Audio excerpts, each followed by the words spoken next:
now to Lara. Like, make sure that Erik gets more time next year.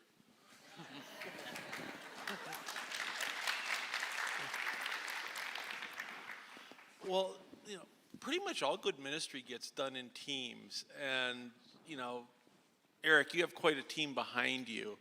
And so I would just ask if, your colleagues could take a moment just to introduce themselves and, briefly let folks here know what their role is in the work that you guys are doing at Baylor. Good morning. I'm Melody Escobar. I joined the center at Baylor about a year ago. I'm a researcher, practical theologian, and I'm a mother of a son with autism who's 12. I love the church deeply. This work is very important to me personally. And it's a privilege to work with Erik Carter and the team focused on this work every day. Turn it over to Jason. Yeah. And my name is Jason LeShana, and I direct our work at Baylor we call our Collaborative on Faith and Disability, which is trying to make headway in the kinds of things that Erik was talking about earlier in research and leadership training and working with those of you who do practical resourcing for churches. I have a physical disability myself, and I have a neurodiverse household with our kids, and just really enjoy getting to do these kinds of things. So thanks for having us. So the 48% figure that you quoted is jaw-dropping but not surprising. I mean, your research shows that many families want deeper church involvement but instead experience disconnection. What are some steps that churches could take to bridge that gap? Yeah, I'll start. I like to think about things in threes because it helps me remember what they are. But I always talk about with churches about the importance of genuine friendship. I think creating a culture around relationships, a culture of encounter that we talk about so much being deeply important. It's people above programs. So I think it's learning about the day-to-day rhythms of life that these families are encountering beyond Sundays. It's going to their home, taking food, communing with them at their own table, making spaces where it's comfortable for them and every member of their family to be in community with you. The second is advocacy. I think as we learn the stories, as we hear the needs, we're asking ourselves, there's an image bearer before me. What is God asking of me in this moment? And it's finding those resources as a community to make sure that they have what they need. And the last one that we reflect on quite a bit is being creative together, reimagining worship, reimagining programming so that every person has a meaningful pathway in congregational life. And it is going to look different for every congregation. We work with rural churches and medium-sized churches and large churches, and so we always talk about it not being a prescriptive list, but it comes from the context in which you're living your life together. And I would just add to that the willingness to do some vulnerable reflection together with families about how we gather and where we gather and our practices and postures. I think we have to see often how we gather through the lens of people who are often the strangers to our community to see what we might be missing. So following up on that a little bit, we're not expecting folks here serving in churches to be researchers like you guys are. But nevertheless, I think it's important for folks to be collecting data on what's going on with families where they serve. So if you were a disability ministry leader, how can folks in their churches capture individual family stories in a way that they can learn from them and then apply them in what they're doing with ministry? Yeah, I want to offer two things, and there's many more that could be offered. But one is to not overlook the good old-fashioned sitting down with a family and having a conversation. I don't think that's ever going to go out of style or not be a need. And so seeing those as an essential part of, not an add-on to ministry, I think is going to continue to be important. And there's something about the learning that happens, but also the being known and the seeing and hearing that can happen in those moments. So keep having the coffees, keep having the the meals, keep having those sit downs, asking the questions is going to continue to be important in an informal way. A little bit more of a structured way that we found can be helpful is a version of what we call a community conversation. And we're actually going to, little plug, we're going to do one of these tonight here to give an example. But what it is that we often notice that it can be hard sometimes to make sure that we're getting perspectives from all across the board of those who are experiencing that belonging, but also those who maybe aren't. And how can we gather in a way that kind of levels the playing field? And so some of these really simple structured ways of getting people together around a common couple questions, having some food, and just kind of opening it up in a way that isn't about judgment or even identifying barriers, but being generative, being creative, as Melody was saying. What are the kinds of ways that we might be able to come together in a different way? So there are, I think, some semi-structured ways that can go a long way in making sure all voices are considered, in addition to the coffees, the meals, and those kinds of things. So one of the takeaways from what you shared is that families desire belonging. What are some concrete steps that we can take, to make it more likely that families will experience that through the church? Yeah, I'll speak to a project that I'm currently involved in with a pastor who has worshiped under a bridge with his congregation for 30 years in Waco.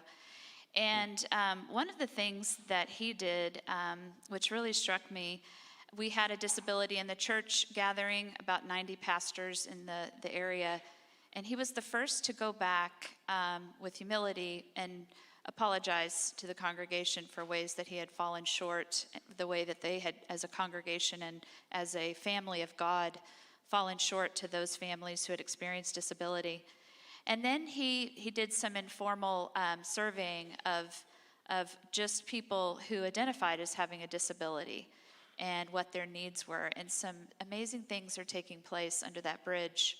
And so I think to feel belonging, we really need to center the voices of the families who are experiencing disability and listen deeply and with discerning hearts and prayerfully about what change we're being called to do as a community. So one of the things I was curious about as you were presenting your dad, and this is 350 or so families, one of the things that was demonstrated in Andrew Whitehead's research from 7 years ago is that the two most common disabilities that kept families out of church were autism and having a child with depression, which are two very divergent things. What was the nature of the disabilities that kids were experiencing, in the families you interviewed in the study? And do you get the sense that the specific type of disability that's impacting a family makes a difference in this? Yeah, I think we literally are, the last of the surveys have been coming in this week. So we'll do a deeper dive into some of the factors that account for the variations within those stories. So we know that when there are behaviors that are not expected or anticipated or challenge our norms, churches really struggle with that. So kids who have challenging behaviors, that is going to be one of the big predictors that break those stories in one different direction or not. But the families that we have surveyed have stories that intersect all across the disability spectrum and mental health spectrum at all. So I think we'll be able to disentangle some of that. I do want to drive, I think, that it's not those things that are causing the stories. We really think about how do churches rethink how they gather, how they come alongside people in light of the experiences of kids who are coming. But those will be things that shake out. We're pretty certain in almost every study of church participation, in almost every study of inclusion in any corner of the community, the issues around behavior and mental health become the biggest predictors of isolation and separation and segregation. So we have to be doubly, triply intentional in those areas. Well, yeah, looking forward to hearing more about that. But I guess a quick question for all of you, like looking ahead, what leaves you most encouraged as a result of what you're learning through the research? I would just say families like my own desire to be in church. It's a huge segment of our population. We need to gather them into the fold and engage them and just integrate them fully. We want to be a part of the church, and we want our children to be nurtured in their spiritual lives. I'm hopeful about a project we're working on, a spiritual assessment guide for people with disabilities, where we can identify their giftings, their desires, their questions about God, and their spiritual journey. And so more to come on that in the coming year, but I'm very hopeful. Two things that encourage me. One is, and I feel like this can be taken for granted, I think what we're finding is ministry makes a difference. So if you needed to hear that today, we're not just saying that because we hope it's true. The numbers bear that out. And so good, intentional ministry makes a difference. And I think that's tremendously hopeful. The other thing I'll say is that, so my PhD is in organizational leadership. And sometimes in org change, we talk about kind of overcoming barriers that are needed for change to happen. And that first one is this barrier of awareness. If you're not aware of an issue, how are you going to even be able to move from it? And whereas I suspect that that's been an issue, and it still is in some ways in the church, in another study we're doing, which we'll talk about at a workshop tomorrow actually, it seems to be the case that perhaps the barrier of awareness is less and less of an issue. And it's more these questions of, okay, we know this is important, but we have no idea how to do it. We don't know where to get the best resources. We don't want to do it wrong. It's these kinds of things. These are still really important questions to ask. There's still there's a level of concern and a need to work and all those kinds of things. But I see that as a hopeful sign. To get from unawareness to awareness is a huge hurdle to cross. And we suspect that that's a shift that is starting to happen in a lot of places around the country in terms of churches. So we celebrate that. We want to see more of it. But I think it's some great reason for hope that a lot of these kinds of things are having an impact. And I think to add to all those, churches are stirring in this area. It's exciting to see over the history of time I've been part of this, the questions going from should we or why should we do this to really the pressing question is how. We know we're called to do it. We don't know what to do. We want to do it. So to know that the church is eager more and more to do this and that we can equip them is encouraging. And then frankly, that Steve, that you would let us share data from the stage. I think that's got me really encouraged. So thanks for letting us sneak in some studies. There are some benefits to coming to a conference that's organized by an evidence-based medicine professor. But we are so appreciative of the work that you all are doing. And I want to make a point of inviting all of you to come to that community conversation at 5:30, because I've actually seen some of the data that you generated out of the one that we held in Orlando last year. So that I would very much encourage all of you to stick around like later this afternoon to be part of that, because we're generating data from the responses that you give, to Erik and his team at conferences like this. That becomes really important. So, again, if we can give these guys, a big round of applause and, appreciation when you see them in the hallways the next couple of days. So, thanks, guys.